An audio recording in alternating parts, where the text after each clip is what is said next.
Happy Friday, everybody, and welcome back to Brown Bag Bets, powered by BETSPERTS. We are your daily dose of quick hit handicapping and sports betting picks.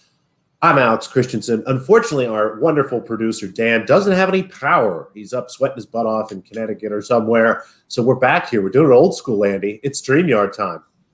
Yeah, we have a nice backup setup rig here, and obviously it's also baseball. I got freaked out for a second. I'm like, oh man, it was baseball Friday, but then we realized we can just kick it old school here on StreamYard. We have a nice backup. We have Adam Burke with us today. I am looking svelte and pink. Baseball, this is the perfect baseball Friday because this is one of the few Fridays where it's like, hey, I paid attention to baseball last night. Which I usually bet other people's baseball and I pay attention to those scores, but I actually watched quite a bit of the fun corn game. In fact, I almost had the wife take a picture of me in a cornfield by the house, just be like, hey, I'm here. Like, you can't say I'm not. This is corn. Like, you can't tell, but that was fun. I have Adam was talking about some pending baseball futures he had. I think he might have given the Brewers one out on the deep dive before we did when we did a couple previews this season. That Brewers ticket has ripened like a nice Bordeaux. And yeah, how you doing today, Adam? I'm doing well. And like you said, last night was cool, man. You know, especially the moment when the players walked out of the cornfield for the introductions. Oh God, yeah. That was cool. There aren't a whole lot of things that really get to me in my, with my cold, dead heart being a Cleveland sports fan. But that moment was very iconic. It was very well done. A little bit too much love for Kevin Costner, I think, in the pregame. But other than that, when they walked out of the cornfield, that was a surreal feeling moment. Very, very cool. I like it. I always wish we used corn more as like a boundary. It's a nice reminder. Like, instead of fences, playing corn. Yeah, why not, right? They shouldn't have had any fences for that game at all. I was wondering, I'm like, they'll never do this, but they should just not have a fence so you can run into the corn, and if you catch it, you catch it. Like, that's a thing. That would be awesome. And I did mention this last night on the halftime show, which was fun. We were fun getting back into the halftime shows, but like, it reminded me of like beer league softball I played in my 20s. Like, if you hit a ball over the fence, it went into a corner, a bean field. Like, that's just where a lot of those fields were built, right into the side of a field like that. And coming out, now I mentioned this too last night, like I have to think if it's like completely kid appropriate, but my 9-year-old was so confused. Like, me and my wife are like, oh my God, this is so cool. And she's just like, why is this in corn? What is going on? Why are they coming out of a field? She's like, don't they usually, isn't there a locker room? Like, she'd never seen the movie. So we might have to remedy that this weekend, let her watch the film. But yeah, agreed. Awesome. And not only awesome, like the beginning, like you said, that really kind of got to the feels, but cool ending with the massive choke and then the redemption by Timmy at the end. Pretty cool deal. Yeah, Will Brinson had the best tweet about the game, talking about how the Sox were throwing the game. They were really getting into the moment. That was an awesome tweet. That was the highlight of the night on Twitter, I think, for that one. Yeah, he nailed that with the shoeless. And fun fact, of all I think it's been 15 times the White Sox have hit a walk-off home run against the Yankees over the 100 effing years they've played each other. The very first time it was done was by shoeless Joe Jackson, which is shit you can't make up kind of fact. So that was pretty fun. And like we said, your Brewers future's looking pretty good. I'm sitting on some Giants money from a couple different times. I didn't get in at the earliest. I know some people that have some fat Giants tickets, and I wanted and this is a market I've been kind of watching because like everyone joked after the All-Star break, it's like they're still, it's like apparently the Dodgers are still guaranteed to win this division according to these numbers. And finally, after a while, it finally flipped last night with the Giants did win.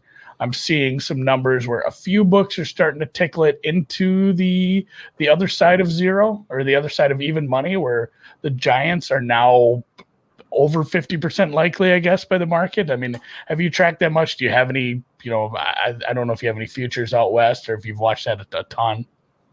Yeah, I picked up the Giants in the 15-1 range or so. I don't remember if it was around the All-Star break or maybe a little bit earlier than that. But, look, it's really interesting to kind of see the way that this is sort of taking shape here, because at this point, the Giants are up 5 games in that division. I mean, that's a lot to make up when you consider that these teams only have 3 head-to-head meetings left. And the Giants, of course, were very successful in the last 2 series. Dodgers were more successful early on in the season. You figure that's probably not a Dodgers sweep coming up here in September. It could be, but probably not. So maybe they make up a game. Maybe they even lose some ground. The fact that they're 5 back now, I mean, realistically speaking, the Giants should be favored to win this division, I think, right now. And as you said, it's kind of getting closer to that point.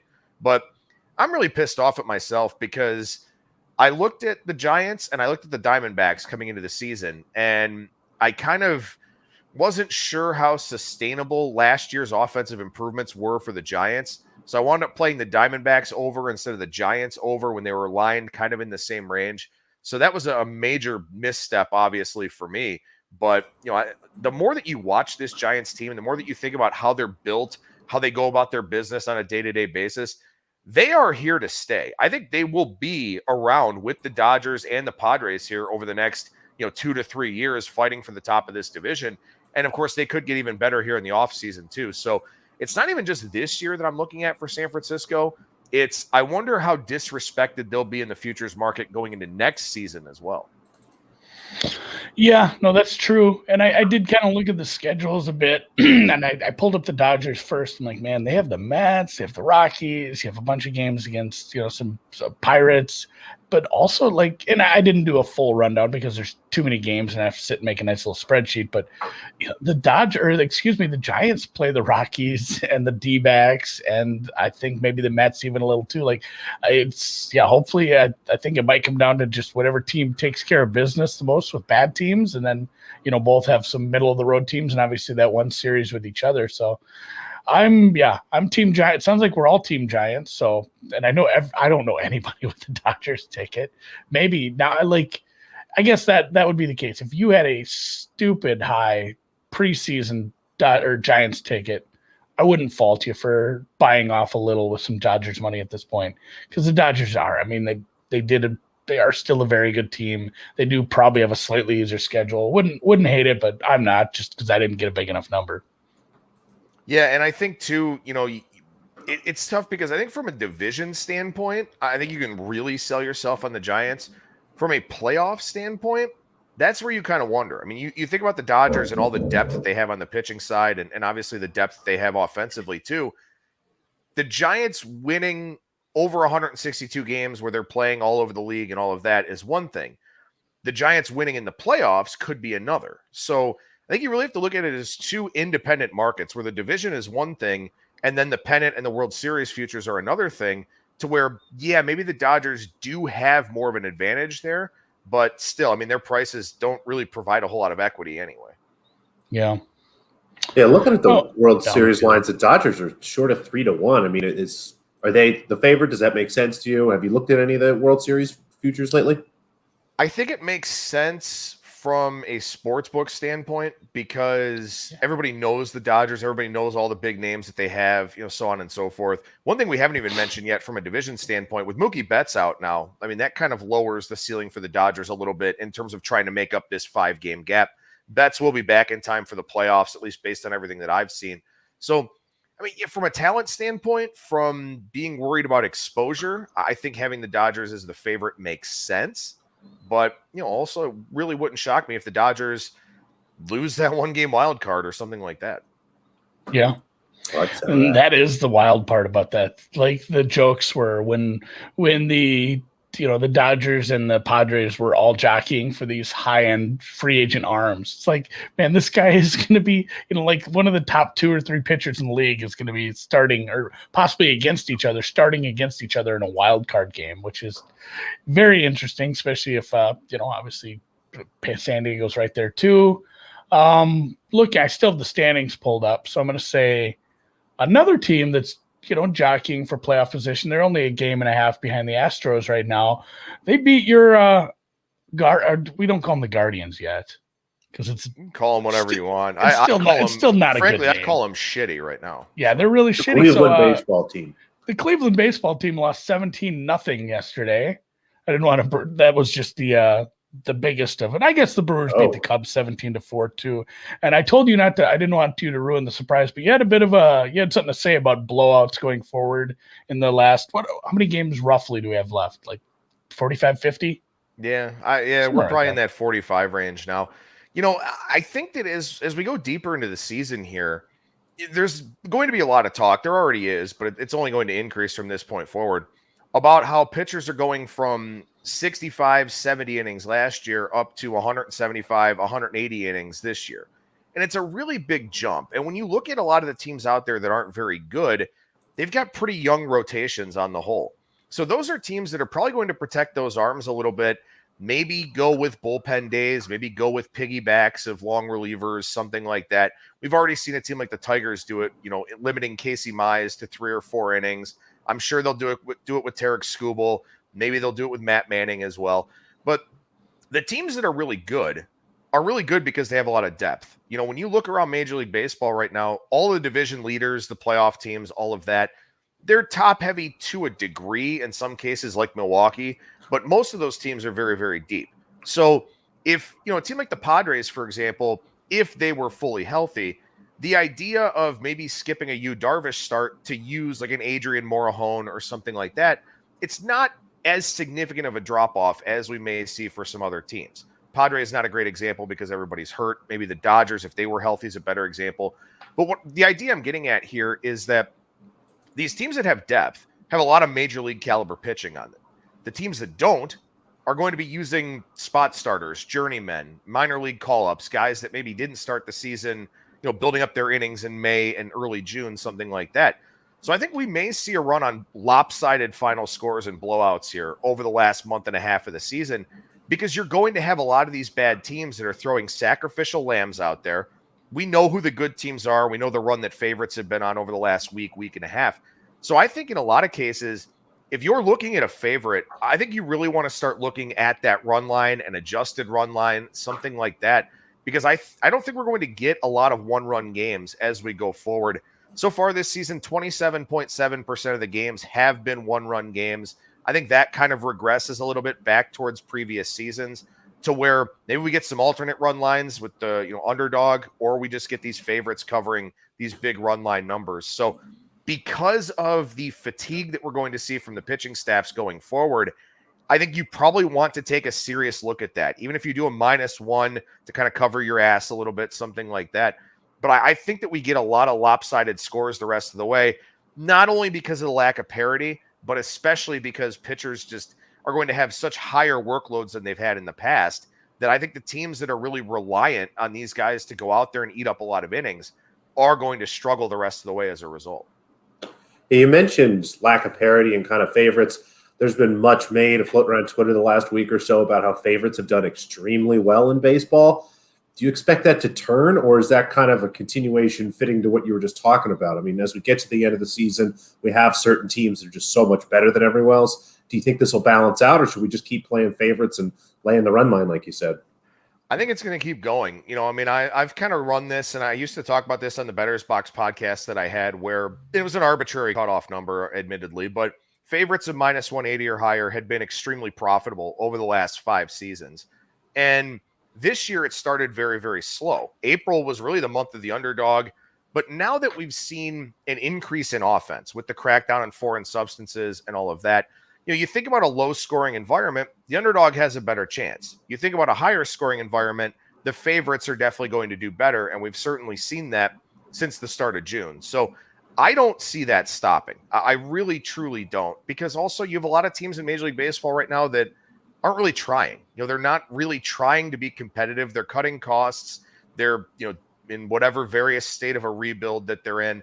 I think it continues to be very, very chalky the rest of the way. And the hope would be that maybe the playing field gets leveled a little bit with the new CBA, something like that, to add a little bit more parity. But as far as the rest of this season goes, I think it'll be chalk. I think it'll be chalk on the run line. I think it's just going to be, you're going to have to lay prices, I think, to make money the rest of the way in baseball for sure. Yeah.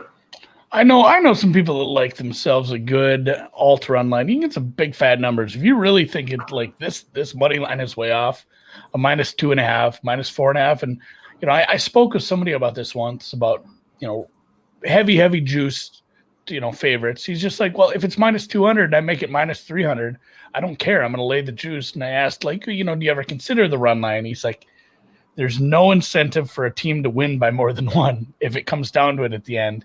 And I was able to, even not being a baseball bettor at heart, I was able to counter it with a little bit as far as, everybody's constantly trying for that next contract in every sport, but baseball is literally the only one where they will literally use legally binding arbitration that uses your stats, your individual stats, as how you get your next contract. So some of these good teams who are deep and they're going up against a really maybe a shitty bullpen that already is beat up, they're not just gonna let up because it's like, oh man, we're beating this team so bad, I'm not gonna swing hard here. Those guys, those individual stats definitely matter down the road. So I don't see a problem with that. Let's and I think one other thing real quickly is from a live betting standpoint, and I've done this before, making some money going against the Brewers, actually, oddly enough, is that if a really good team is trailing in the middle innings, they're not using their top bullpen guys. They're using guys that maybe pitch once a week, maybe twice a week at most, something like that.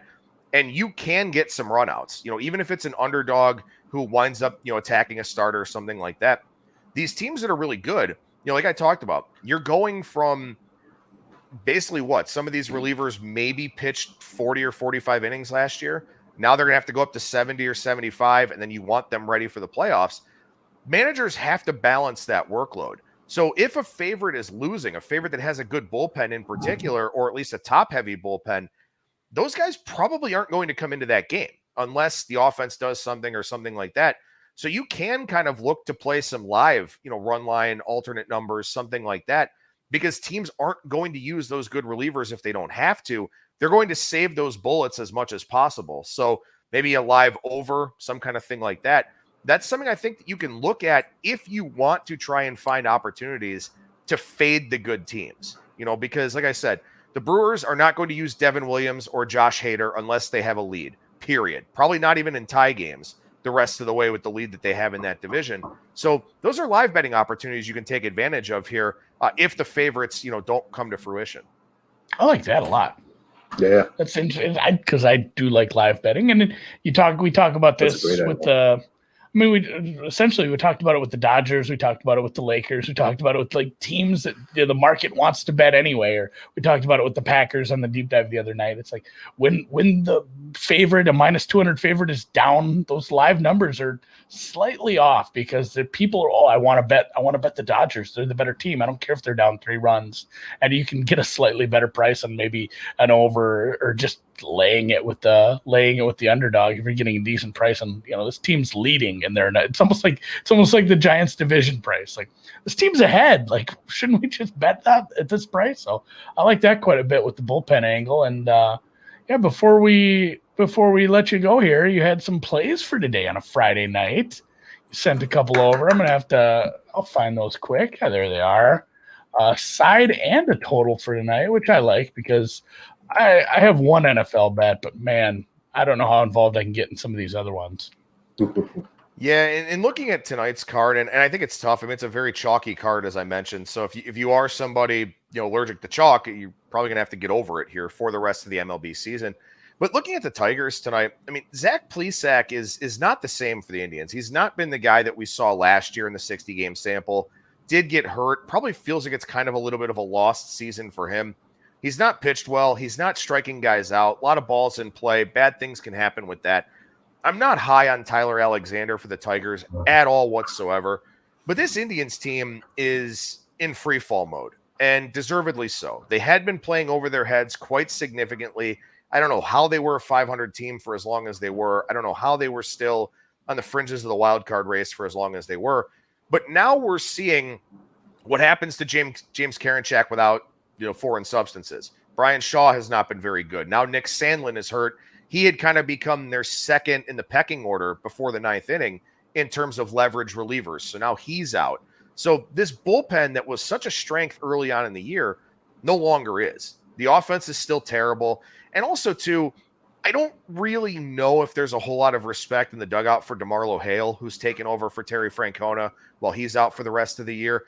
It felt like the Indians kind of overachieved in part due to Francona, but now that he's not there, they're just lifeless. They're making mistakes all over the field. They're getting blown out. The offense is terrible.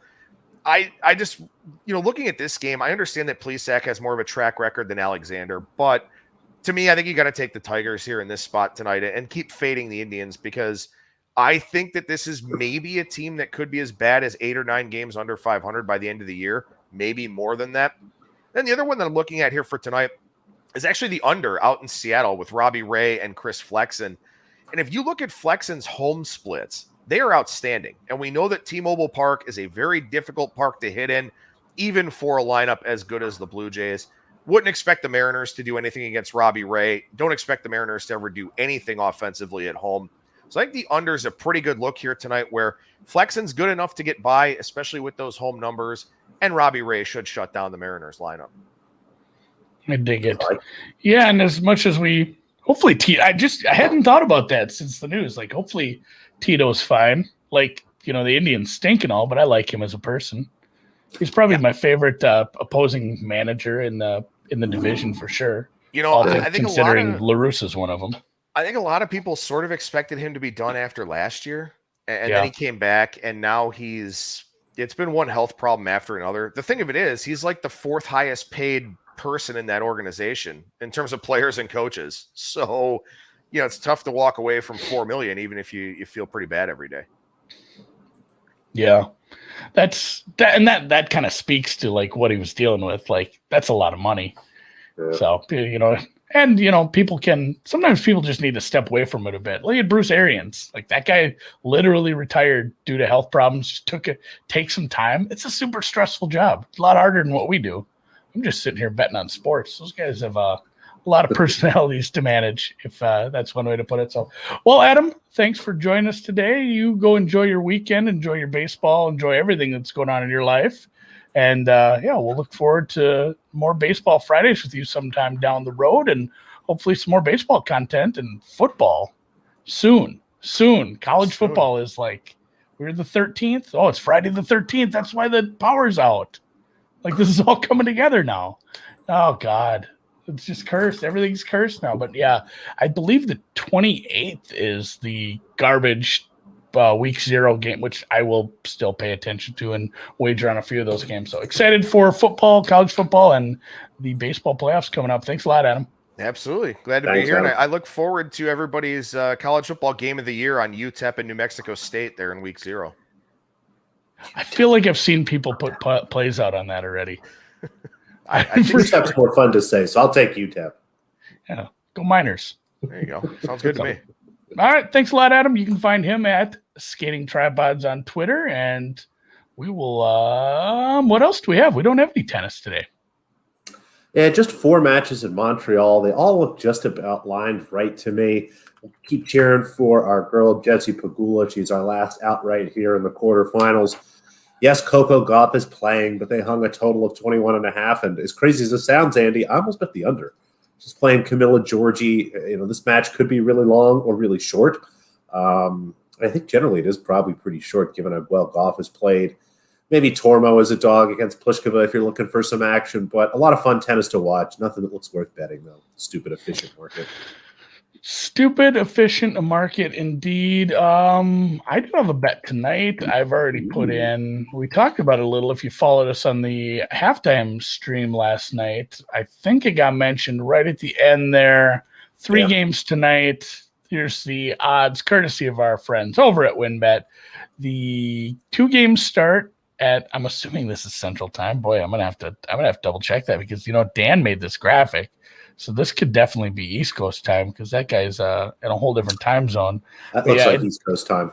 It does look like these are going to be East Coast. 7 p.m. 6 Central for the Bills and Lions game up in Detroit.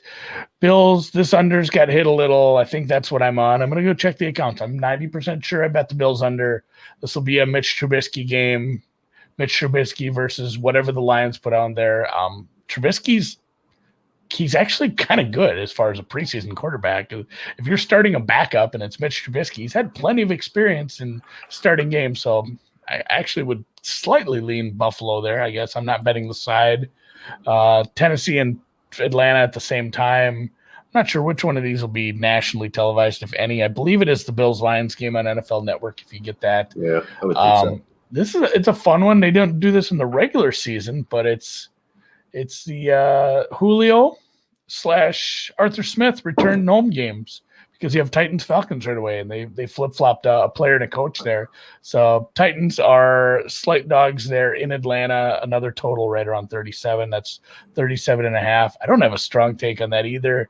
That'll be another one where we'll get to see some of this retooled stuff. I believe Atlanta switching to a 3-4 defense. So you get to see the new defensive structure of that, and maybe some I think that's the thing I'll be looking for the most in that one, is how much of the rookie we'll see for Atlanta. Yeah. I'm excited to watch him play.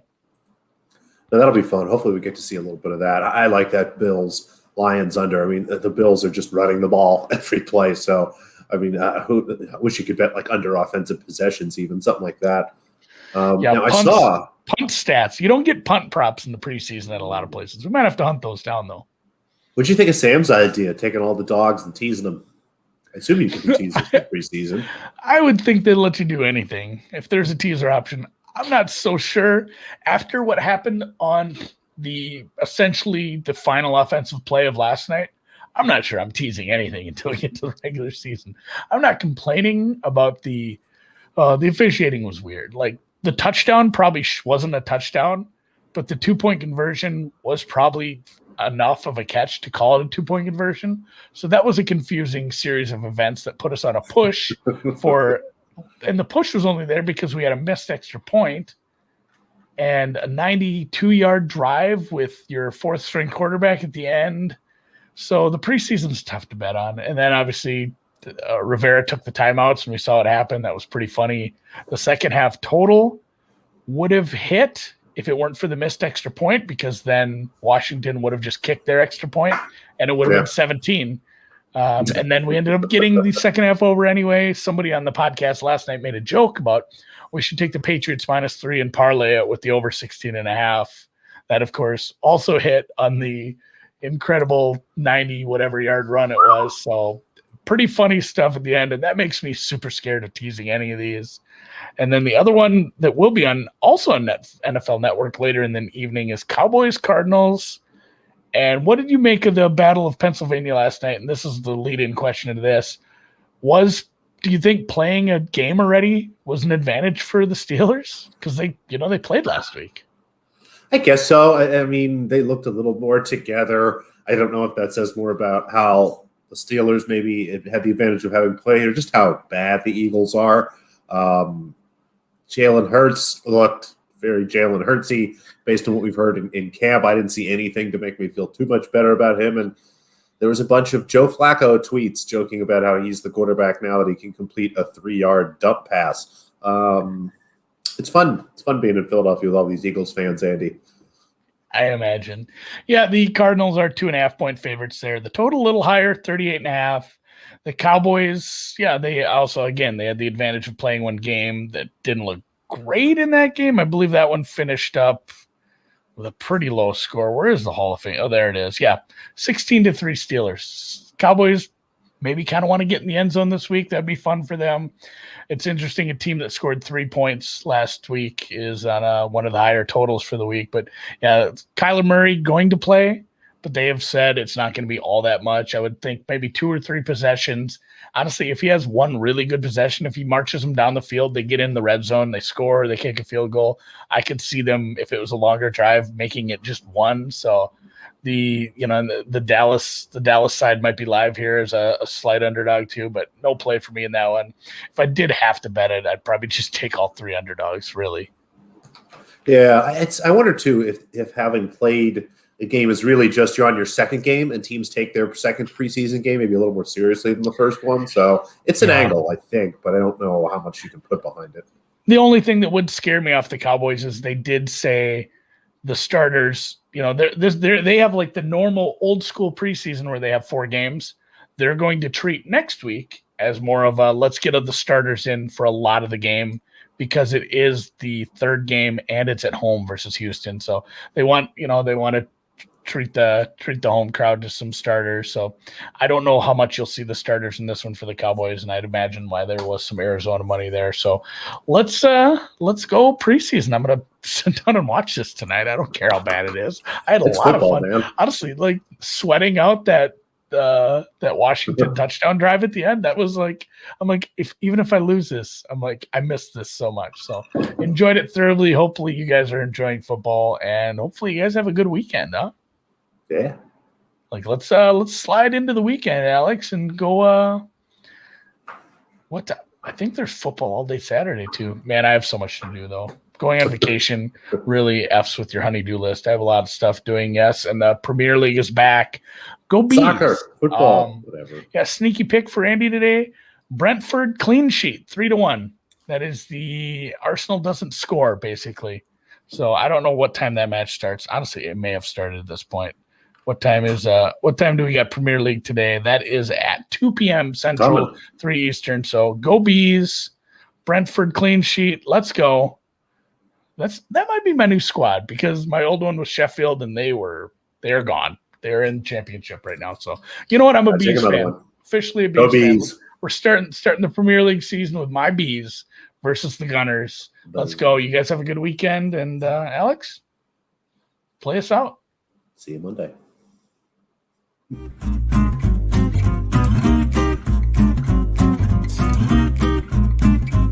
One of these times, do you have a guitar? No, I don't. What I should get one. You should just like to pretend like you're playing when this music's on.